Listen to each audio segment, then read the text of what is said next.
ಯೇಸು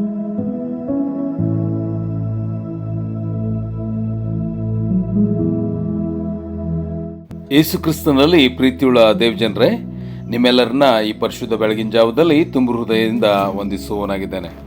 ಕರ್ತನ ಈ ಕೃಪೆ ದಿವಸವನ್ನು ತಿರುಗಿ ನಾವು ಆತನ ಮಹಿಮೆಗಾಗಿ ಕಳೆಯುವುದಕ್ಕಾಗಿ ವಿಶ್ವಾಸಿ ಮೋಸ ಹೋಗುವಂಥ ಕ್ಷೇತ್ರಗಳನ್ನು ನಾವು ತಿಳಿದುಕೊಳ್ತಾ ಇದ್ದೇವೆ. ನನ್ನ ದೇವಜನರೇ, ಬಹಳ ಪ್ರಾಮುಖ್ಯವಾಗಿರುವಂಥದ್ದು, ಎಷ್ಟೋ ವಿಶ್ವಾಸಿಗಳು ಈ ದಿವಸ ಭಯಂಕರವಾದಂಥ ರೀತಿಯಲ್ಲಿ ಮೋಸಕ್ಕೆ ಒಳಗಾದ ಕ್ಷೇತ್ರಗಳನ್ನು ನಾವು ನೋಡಿಕೊಳ್ತೇವೆ. ಅವರು ಕೇವಲ ಕ್ರೈಸ್ತರು, ದೇವರ ಮಕ್ಕಳು ಅಂದ್ಕೊಂಡಾಗ್ಲೂ ಅವರಲ್ಲಿ ನಿಜ ಜೀವನ ಇಲ್ಲದೆ ಇರುವುದರಿಂದ ಸೈತಾನನು ಆಳುವಂಥ ಕ್ಷೇತ್ರ ವಿಶ್ವಾಸಿಯ ಜೀವಿತವಾಗಿದೆ.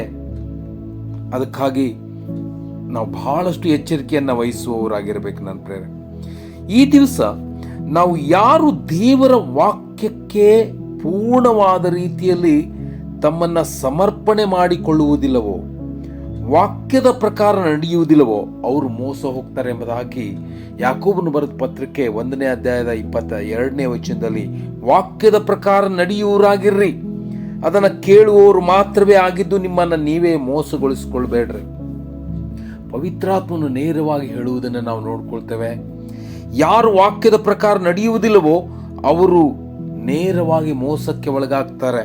ಈ ಕಾರಣ ನನ್ನ ಪ್ರಿಯರೇ, ಎಷ್ಟೋ ದೇವ್ರ ಮಕ್ಕಳು ವಾಕ್ಯವನ್ನು ಕೇಳ್ತಾರೆ, ಆದರೆ ಅವರ ಜೀವಿತ ಉಸುಬಿನ ಮೇಲೆ ಮನೆ ಕಟ್ಟಿದ ಬುದ್ಧಿಹೀನ ಮನುಷ್ಯನಂತೆ ಇರ್ತದೆ. ಯೇಸು ನೇರವಾಗಿ ಮತ್ತಾಯನ ಬರೆಸುವಾರ್ತೆ 7ನೇ ಅಧ್ಯಾಯದಲ್ಲಿ 24ನೇ ವಚನದಿಂದ 27 ವಚನಗಳವರೆಗೆ ಒಂದು ದೃಷ್ಟಾಂತವನ್ನು ಕೊಟ್ಟರು. ವಾಕ್ಯವನ್ನ ಸಭೆಯಲ್ಲಿ 2 ಥರದ ಜನರು ಕೇಳ್ತಾರೆ. ವಾಕ್ಯವನ್ನು ಕೇಳಿದಾಗಲೂ ಕೆಲವರು ವಾಕ್ಯವನ್ನು ಕೇಳಿದ ಕೂಡಲೇ ಅದನ್ನು ಬಹಳಷ್ಟು ಲಕ್ಷ್ಯ ಕೊಟ್ಟು ತಮ್ಮ ಮನೆಯನ್ನು ಬಂಡೆಯ ಮೇಲೆ ಕಟ್ಟಿದ ಬುದ್ಧಿಯುಳ್ಳ ಮನುಷ್ಯರಂತೆ ಅದನ್ನು ಕಟ್ತಾರೆ. ಆದರೆ ಇನ್ನು ಕೆಲವರು ವಾಕ್ಯವನ್ನು ಕೇಳಿದಾಗಲೂ ಅದನ್ನು ಉಸುಬಿನ ಮನೆಯಂತೆ ಕಟ್ತಾರೆ. ಅದು ಗಾಳಿ ಬಡಿಯುತ್ತಲೇ ತುಫಾನು ಬಂದಾಗ ಅದು ದಡಮ್ಮನೆ ಕಡ್ಕೊಂಡು ಬೀಳುತ್ತದೆ ಎಂಬುದಾಗಿ ಯೇಸು ನೇರವಾಗಿ ಹೇಳಿದರು. ಈ ಕಾರಣ ನಾವು ಬಹಳಷ್ಟು ಲಕ್ಷ್ಯ ಕೊಡಬೇಕು. ಸೈತಾನನು ಯಾವಾಗಲೂ ಒಂದನ್ನು ಹಾಳು ಮಾಡುವುದಕ್ಕೆ ಬಹಳಷ್ಟು ಸಿದ್ಧನಾಗಿರ್ತಾನೆ. ಅದು ದೇವರ ವಾಕ್ಯವೇ. ವಾಕ್ಯ ಅದು ಬಿತ್ತ ಕೂಡಲೇ ಅದನ್ನು ಹೆಕ್ಕಿ ಆರಿಸಿ ತೆಗೆದುಕೊಳ್ಳುವುದಕ್ಕೆ ಸೈತಾನನು ಯಾವಾಗಲೂ ಸಿದ್ಧನು ಎಂಬುದಾಗಿ ಯೇಸು ನೇರವಾಗಿ ಬಿತ್ತುವನ ಸಾಮ್ಯದಲ್ಲಿ ಲೂಕನ ಬರೆಸುವಾರ್ತೆ 8ನೇ ಅಧ್ಯಾಯದ 12ನೇ ವಚನದಲ್ಲಿ ಆ ವಾಕ್ಯವನ್ನು ನೇರವಾಗಿ, ಕೆಲವರು ವಾಕ್ಯವನ್ನು ಕೇಳಿದ ಕೂಡಲೇ ಸೈತಾನನು ಬಂದು ಅವರು ನಂಬಿ ರಕ್ಷಣೆ ಹೊಂದಬಾರದೆಂದು ವಾಕ್ಯವನ್ನು ಅವರ ಹೃದಯದಿಂದ ತೆಗೆದು ಬಿಡುತ್ತಾನೆ.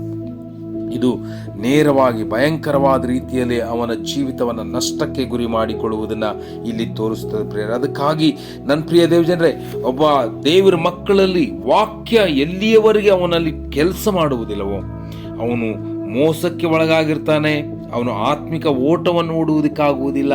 ಸೈತಾನನಿಗೆ ಸಂಪೂರ್ಣವಾದ ಅವಕಾಶ ಇರ್ತದೆ. ಸೈತಾನನು ಅವನನ್ನು ಆಳ್ತಾ ಇರ್ತಾನೆ.